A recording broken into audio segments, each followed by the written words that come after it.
Muchas gracias por seguirnos acompañando. A continuación vamos a escuchar a José Manuel Martínez Aguilar, de la Facultad de Arquitectura de la Universidad Michoacana de San Nicolás de Hidalgo, con el tema El conjunto conventual de Tzintzuntzan en el siglo XVI. Como estamos un poco con el tiempo ya deprisa, les voy a pedir que si van a hacer una pregunta sean muy concisos, y también para ya más no perder el tiempo, ya le voy a hacer el micrófono a José Manuel. Muchas gracias. Buenos días. Muchas gracias por la invitación. Sí. Bueno, rápidamente, el tiempo es poco, me voy a ir muy rápido en estas primeras imágenes. En 2003 me invitaron a participar en la restauración de la primera etapa del ex convento de Tzintzuntzan. Y pues lo que encontramos al llegar a principios en enero de 2004 fue un convento sumamente deteriorado.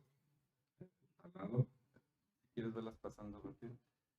En estas condiciones, con sumamente las vigas con demasiado hongo que se desmoronaban al tocarlas, aplanados que se habían caído, demasiada hierba, basura. Bueno, y se creó, si quieres ahí poquito, gracias a las gestiones de Adopte una obra de arte, se logró conseguir los recursos, los permisos y la participación de diferentes instituciones para iniciar la restauración del convento en su primera etapa a través de una escuela taller. Adelante. Y bueno, se inició la restauración, como les decía, de esta primera etapa, y durante todo este tiempo que estábamos trabajando, pues empecé a investigar sobre de cuándo era este conjunto conventual, y me di cuenta de que en realidad no existía información, o había muy poca información, y eran más las dudas que iban saliendo por, por las mismas evidencias que daba el edificio, ¿no? Por la lectura que se hacía del edificio y lo que comentó el doctor Rigor, la cantidad de etapas constructivas que se iban detectando. Entonces, una de las primeras preguntas que me hice o traté de identificar estas etapas constructivas, no solo del convento, sino el conjunto conventual. Empecé a revisar alguna literatura que se había escrito, sobre todo crónicas, algunos artículos, y bueno, la mayoría repetía lo mismo. Incluso había mucha información de tradición equivocada, ¿no? Que encuentra uno en el internet, que son más mitos que otra cosa. Por ejemplo, cuando uno va al convento, todavía había una placa, no sé si ya la quitaron, que decía: aquí Vasco de Quiroga ofició su primera misa, cosas así por el estilo. La que sigue. A ver, la que sigue. Bueno, ya después de muchos años de restauración, entraron ya otras empresas y se terminó la restauración. Mi investigación siguió, y en la que sigue, la que sigue. Estas son algunas imágenes que le puse estado actual, pero que en realidad ya tienen algunos años las fotografías. Y bueno, ¿qué es el conjunto conventual? Aquí rápidamente, el conjunto conventual es, además del convento, obviamente, que por cierto es de San Francisco y siempre le han llamado de Santa Ana.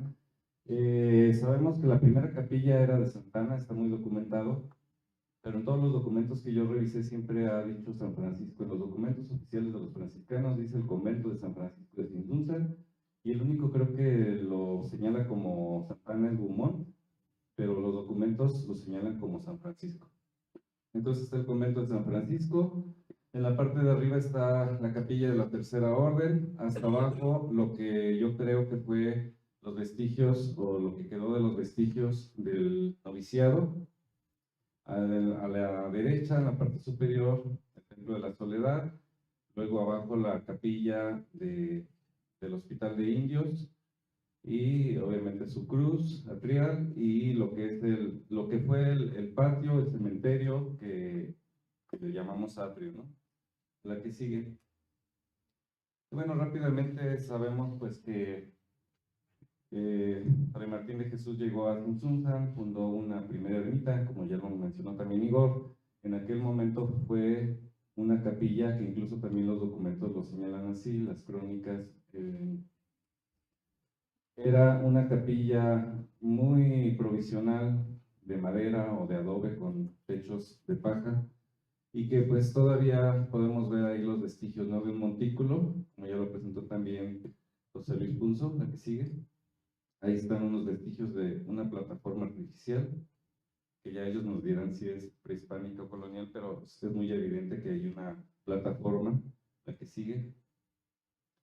Y bueno, ya todo esto, me voy a ir rápido, que esto ya es bastante conocido, cómo llegó Fray Martín de Jesús a utilizar esa zona, funda la primera capilla cristiana del occidente de Michoacán, del occidente de la Nueva España, y junto con otros frailes empiezan a evangelizar a los indígenas de la ribera del lago de Pátzcuaro, y poco a poco van fundando otras ermitas.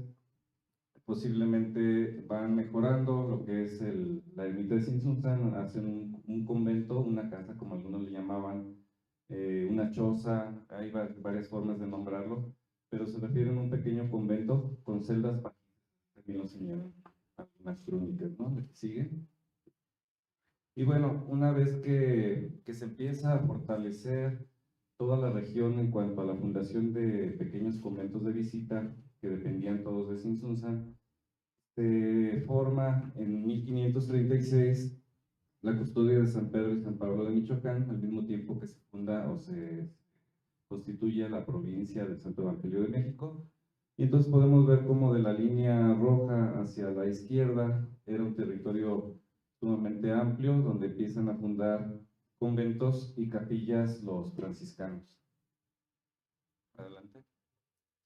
Bueno, aquí un croquis donde se ve cómo la capilla de Santa Ana está en el cerro de Tariaquiri, y cree que 1537 aproximadamente se hace un nuevo convento en la zona donde se encuentra el convento actual. Cuando llega Vasco de Quiroga ya existía, ¿no? Ya se menciona que se acababa de hacer un convento de San Francisco. ¿Sigue? Sin embargo, ese convento que se hizo en ese momento no es el que tenemos ahora, hay otra reconstrucción. Bueno, tenemos aquí lo que le llaman Códice Beaumont, que realmente es un dibujo del siglo XVIII, una ilustración del siglo XVIII, pues que trata de ilustrar el traslado que hizo Vasco de Quiroga, pero que tiene muchos elementos que ya son del siglo XVIII, que no pertenecen al siglo XVI. Por ejemplo, aparece ahí en la imagen la capilla de la Tercera Orden, aparece una torre que se hizo hasta el siglo XVI, pues no es del siglo XVI por lo menos, fue posterior, que esa torre tampoco existe ya. Una capilla en donde, si ustedes se fijan, en donde ahora está la capilla abierta, estaba cerrado, y eso lo cerraron en el siglo XVIII. Entonces todos los elementos que hizo Beaumont son los que él estaba observando posiblemente en alguna visita que hizo. Entonces muchos no corresponden al siglo XVI, otros sí, es decir, hizo una mezcla, una representación simbólica del traslado que hace Vasco de Quiroga, de las campanas, del órgano, pero hay elementos del siglo XVIII, la que sigue. Y bueno, en 1565 se crea la provincia de San Pedro y San Pablo de Michoacán, y la sede de la provincia pasa a Valladolid. Entonces, como sabemos, la provincia era sumamente grande, y ahora el convento más importante ya no era Tzintzuntzan, sino que era el convento de Valladolid. Y a partir de entonces, algunos dicen que Tzintzuntzan empezó a perder pues bastante importancia, de por sí ya con el traslado a Pátzcuaro de la sede catedralicia, pues ahora los franciscanos también estaban dándole la espalda de cierta manera, ¿no? Aunque seguía siendo un convento de bastante importancia, sobre todo simbólica, por haber sido la primera capilla o el primer lugar donde llegaron los. Y bueno, cuando uno llega a Tzintzuntzan, en la entrada tenemos una pintura de Fray Pedro de Pila, que fue un personaje sumamente importante para el lugar. De él se sabe que nació en Bilbao en 1540, llega a la Nueva España en 1556. y estudia en el noviciado de Sinsunzan. Ya para este entonces el noviciado había adquirido importancia, había adquirido fama, tenía prestigio, entonces no llegó a México, sino que llega, de hecho llega acompañando a la hija del virrey, pero de ahí se traslada a Sinsunzan y estudia en el noviciado, y se sabe que estudió en ese noviembre. Pues nos hemos preguntado quién es este fraile, porque ahí no está ya muy borrado. Haciendo también una investigación, pues resulta que se llamaba Francisco de Aboitis, que fue el guardián que estaba cuando Fray Pedro de Pilar hizo las gestiones para que se construyera el convento. Entonces se atribuye a estos dos personajes la construcción de este último convento. También era de Bilbao, por cierto, la que sigue. Y bueno, aquí tenemos una imagen de lo que quedaba del noviciado, del lado izquierdo, y después se hizo una intervención que, para mi gusto, aquí hay algunos que pertenecen a Lina, algunos nos están viendo. Para mí esta fue una mala reconstrucción, porque lo que hicieron fue demoler todo el muro y se volvió a levantar. Entonces algunos podrán decir que es anastilosis, pero para mí fue una demolición del único vestigio que quedaba del noviciado, y se hizo un monumento a este vestigio, ¿no? Se reconstruyó, pero en realidad para mí pues no era lo correcto. ¿Sigue? No se alcanza a ver muy bien, pero traté de hacer una lista de todos los frailes que hubo en Sinsunzan desde el siglo XVI hasta que se secularizó. Y entonces vemos que cuando estaba Fray Pedro de Pilar como estudiante del noviciado, tuvo de compañero, por ejemplo, a Fray Diego Muñoz, tuvo de profesores seguramente a Fray Maturino Gilberti, a Jacobo Daciano, a Pedro de Garrovillas, o sea, gente sumamente importante. Todos estos personajes juntos en una ola era de admirarse, ¿no? Increíble. ¿Qué sigue? Y bueno, también hice como parte de los resultados de mi investigación, una gráfica, un croquis, donde muestra el número aproximado de habitantes que tuvo Sinsunzan en el siglo XVI, del XVI hasta el XVIII. Y claro, esto es muy difícil que sea preciso, porque ustedes saben que los datos para la población a veces no son muy exactos. Las líneas en negro representan las cofradías que se fueron fundando en Sinsunzan, y esto es muy importante porque las cofradías ayudaron mucho en la reconstrucción de algunos edificios, como por ejemplo el Templo de la Tercera Orden, algunas otras capillas. Y lo que vemos en círculos rojos fue la actividad constructiva que yo detecté. Al principio pues está la Capilla de Santana, luego está la segunda reconstrucción del Templo de San Francisco de 1537 alrededor, luego el Hospital de Indios 1613, luego ya aparece la reconstrucción del convento, que está acá, ya a finales del siglo XVI, y acá está lo de la capilla que les decía de 1613, y luego ya no hay actividad constructiva, porque efectivamente cuando Sinsunzan pierde las sedes de tanto de la catedral como política, y después de los franciscanos, entra un periodo pues de decadencia. Y luego en el siglo XVIII hay un periodo de auge, sobre todo por las tiendas que había en la región, y es cuando se reconstruyen algunas de las capillas y se fundan otras capillas de españoles, como la del Divinísimo y la de la Tercera Orden. Y luego ya no vuelve a haber actividad nuevamente hasta que se reconstruye la Capilla de la Soledad, pero eso ya es en el momento que ya se había secularizado.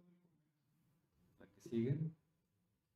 Y bueno, algunas de esas imágenes que pertenecen al siglo XVI de Pasta de Caña eran de algunas de las cofradías. Uno de las cofradías más importantes pues fue la del Descendimiento.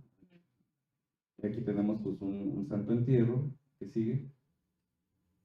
Un Descendimiento también de Pasta de Caña, muy importante, del siglo X, que se cree que es del siglo XVI, la que sigue. Y una pintura que fue muy importante, porque se decía que era del Tiziano, y así se le conocía como el Tiziano de Sinsunzan.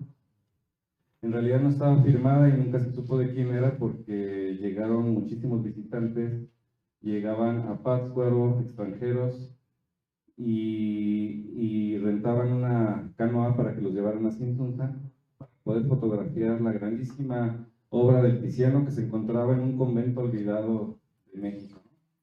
Entonces algunos tuvieron la oportunidad de fotografiarlo, de describir sus características.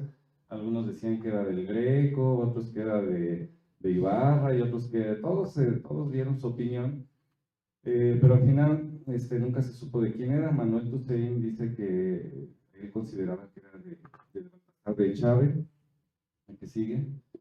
El convento, por cierto, esta pintura se quema en 1944 y entonces pues ya junto con la pintura del Señor del Rescate.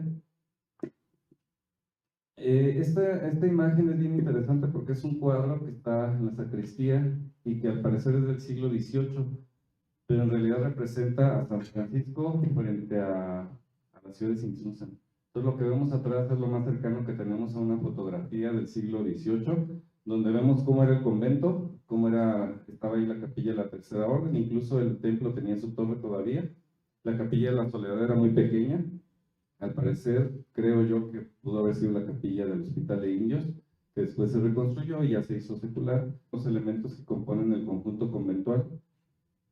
¿Sigue? También una pequeña reconstrucción de la fachada, posiblemente a finales del siglo XVI, cuando se termina el convento, principios del XVII, y una del siglo XVIII. ¿La que sigue? Y también lo que traté de identificar es para qué se usaban cada uno de los espacios de lo que es ya el convento. Ahí les puse una numeración, la que sigue, y ahí está, ¿no? Todos estos espacios comprendían el convento. ¿Cómo fui identificando cada uno de ellos? Pues muchos es muy claro, otros a través de documentos sobre, por ejemplo, uno que habla sobre, cuando se da la secularización, ahí van describiendo cuáles eran los espacios que tenía el convento, y otros por deducción, porque el edificio por sí mismo pues es un documento que nos va dando información. ¿Sigue? Y bueno, ya al final puse estas imágenes porque mis fuentes en realidad fueron varias, desde las crónicas, desde artículos que se habían escrito, documentos de archivo, incluso el edificio, incluso fotografías, y uno podría pensar cómo vas a analizar el siglo XVI con fotografías. Pues las fotografías me fueron de mucha utilidad para identificar algunas etapas constructivas, algunas cosas que ya no existen, pero que a principios del siglo XX sí existen. Pues muchas gracias.